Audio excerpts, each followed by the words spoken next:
Hello viewers, আসসালামু আলাইকুম। কেমন আছেন সবাই? আশা করি সবাই অনেক ভালো আছেন। আল্লাহর রহমত এবং আপনাদের দোয়ায় আমিও ভালো আছি। বন্ধুরা, আজকে আমি দেখাবো ফটোশপের সাহায্যে পাসপোর্ট সাইজ ছবি কিভাবে ক্রিয়েট করবেন সে বিষয়ে।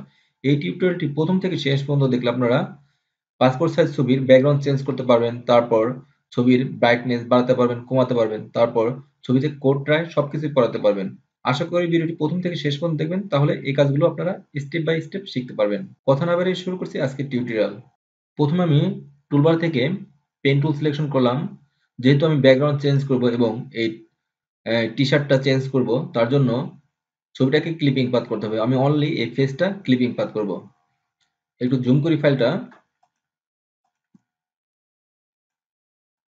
পেন টুলের সাহায্যে আমি ক্লিপিং পাথ করে নিচ্ছি।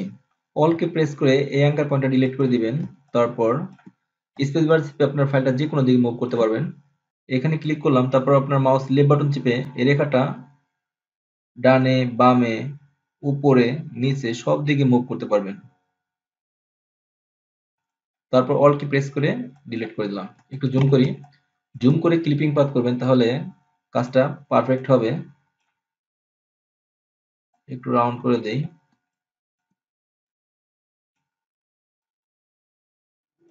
অল কি প্রেস করে ডিলিট করে দিলাম। একটু জুম আউট করি।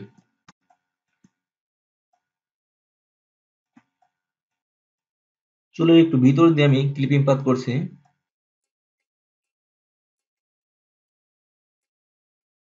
অল কি প্রেস করে অ্যাঙ্কার পয়েন্টটা ডিলিট করে দিলাম। একটু জুম করি।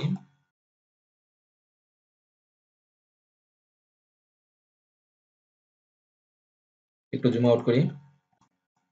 আর একটু জুম আউট করি। কন্ট্রোল ইন্টার প্রেস করে আমি এই অংশটুকু সিলেক্ট করলাম। তারপর এই টোটাল ব্যাকগ্রাউন্ড থেকে আমি এই সিলেকশন অংশটুকু আলাদা করব। কিবোর্ড থেকে শর্টকাটে কন্ট্রোল জে প্রেস করবেন। সাথে সাথে আমার এই ব্যাকগ্রাউন্ড থেকে আমার এই ফেসটুকু আলাদা হয়ে গেল, দেখতে পাচ্ছেন। এখন আমি এই ব্যাকগ্রাউন্ডের কালার চেঞ্জ করব। তার জন্য নতুন একটা লেয়ার নিতে হবে। Create a new layer. তারপর ফরগ্রাউন্ড কালার থেকে আপনার পছন্দ মতো যে কোনো কালার সিলেক্ট করবেন। সাধারণত পাসপোর্ট সাইজের ছবির কালার ব্লু কালার, অথবা লাইট ব্লু, অথবা ডিপ ব্লু, অথবা এরকম সাদা কালার থাকে। আমি প্রথমে লাইট ব্লু করে দেই। সায়ান 100 করে দিলাম। আর ম্যাজেন্টা এগুলো 0 করে দেই। ইয়েলো 0 করে দেই। ওকে। Alter backspace. ব্যাকগ্রাউন্ডটা আমার লাইট ব্লু কালার হয়ে গেল। লেয়ার 1 মাউস ড্র্যাগ করে সবার উপরে নিয়ে আসি। এই ছবিতে আমি এখন শুট পড়াবো। তার জন্য ফাইল ওপেন করতে হবে। File open. আমি শুটের ছবিটা সিলেক্ট করে ওপেন করছি। তারপর এই ছবিটা এখন মুভ করব। তার জন্য টুলবার থেকে মুভ টুল সিলেক্ট করলাম। মাউস লেফট বাটন চেপে এই ছবিটা আমি এখানে এনে ছেড়ে দেই। কন্ট্রোল টি প্রেস করে এই ছবিটা ধরলাম। তারপর শিফট অল্টার চেপে রেশ অনুযায়ী আমি বড় করে নিই। একটু নিচের দিকে নামিয়ে আনি। একটু জুম করি। আর একটু ছোট করে দেই শিফট অল্টার চেপে। তারপর একটু উপরে উঠে দেই। ওকে প্রেস করলাম। একটু জুম আউট করি। এখন আমি এই ছবিটা ক্রপ করব। এই বাড়তি ব্যাকগ্রাউন্ড কমিয়ে দিব। তার জন্য টুলবার থেকে ক্রপ টুল সিলেক্ট করলাম। আমি হাইটে দেই 40 mm, আর পাশে দেই 50 mm পাসপোর্ট সাইজ। তারপর আমি একটু ছোট করে দেই। আমি যত ছোট করি না কেন, এখানে আমার সাইজ পারফেক্টলি থাকবে। পাশে একটু বড় করে দিই। এখান থেকে ওকে করে দিলাম।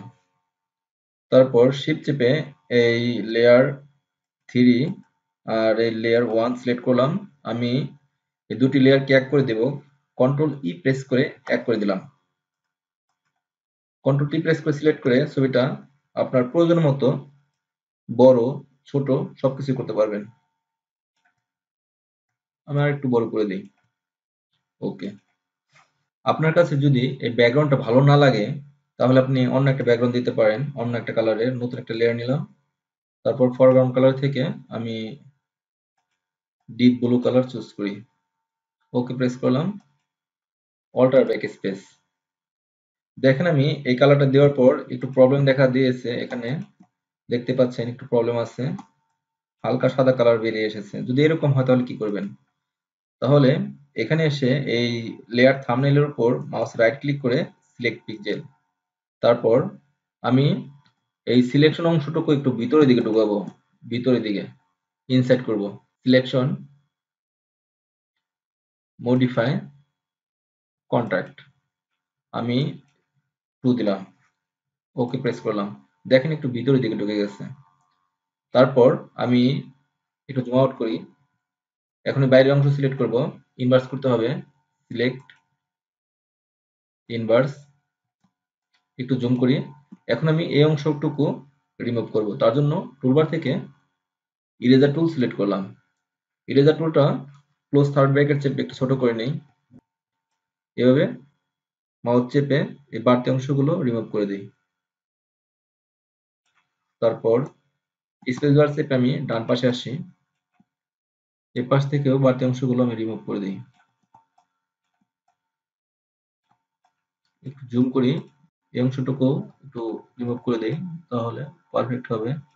দেখি এই পাশে আর কোনো প্রবলেম আছে কিনা। একটু জুম আউট করি। সিলেকশন অবস্থা আছে, সিলেক্ট, ডিসিলেক্ট। আপনারা যদি চান এই ছবির ব্রাইটনেস আরো বাড়িয়ে দিতে পারেন, image adjustment, brightness or contrast. আপনারা ব্রাইটনেস বাড়িয়ে দিতে পারেন। আবার যদি মনে করেন আপনাদের ডিপ প্রয়োজন হয় তাহলে একটু কমিয়ে দিবেন এরকম। আবার কন্ট্রাস্ট এখান থেকে বাড়িয়ে দিতে পারবেন, কমিয়ে দিতে পারবেন, সবকিছু করতে পারবেন। ওকে প্রেস করলাম। শিফট চেপে আমি এই 3টি লেয়ার সিলেক্ট করলাম। এখন এক করে দিব, কন্ট্রোল ই প্রেস করে এক করে দিলাম।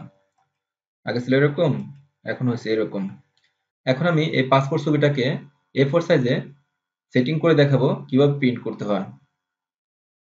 ফাইল, নিউ, আমি A4 সাইজে একটা ডকুমেন্ট ক্রিয়েট করি, এই প্রিন্টে ক্লিক করলাম, A4 সাইজ সিলেক্ট করলাম, ওকে। তারপর আমি এই ছবিতে আসলাম, এই ছবিটা এখন মুভ করব। আমাকে মুভ টুল সিলেক্ট করতে হবে, টুলবার থেকে মুভ টুল সিলেক্ট করলাম। এই ছবিটা মাউস লেফট বাটন চেপে এখানে এনে ছেড়ে দিলাম। এই ছবিটার রেজুলেশন অনেক বেশি দেওয়া আছে, এর জন্য এত বড় হয়েছে। একটু ব্যাকে যাই, কন্ট্রোল জেড। এই ছবিতে আসলাম, এই ছবির রেজুলেশন একটু কমিয়ে দেই। ইমেজ, ইমেজ সাইজ, রেজুলেশন দেওয়া আছে 874, অনেক। এখানে 300 রেজুলেশন দিতে হবে। তারপর ওকে প্রেস করলাম। এখন আমি এই ছবিটা মাউস লেফট বাটন চেপে এখানে এনে ছেড়ে দেই। দেখেন আমার পাসপোর্ট সাইজ হয়ে গেছে। তারপর একটু জুম করি।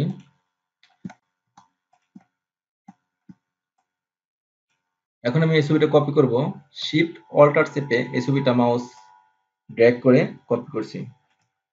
আবার আমি শিফট অল্টার চেপে আরেকটা কপি করে নিই। এভাবে আমি 4টা কপি করলাম। পাসপোর্ট সাইজের 4টি ছবি পাশাপাশি সাজালাম। তারপর আপনার ল্যাপটপ অথবা কম্পিউটারে যদি প্রিন্টার সংযুক্ত থাকে তাহলে এই অবস্থায় প্রিন্ট দিতে পারবেন। আশা করি ভিডিওটি অনেক হেল্পফুল হয়েছে। আর আমার এই টিউটোরিয়ালটি যদি আপনাদের 1% উপকার আসে তাহলে আমি আশা করব আমার ভিডিওতে একটি লাইক দিবেন। আর আপনি যদি আমার চ্যানেলে নতুন হয়ে থাকেন আমার চ্যানেলটি সাবস্ক্রাইব করে পাশে থাকবেন।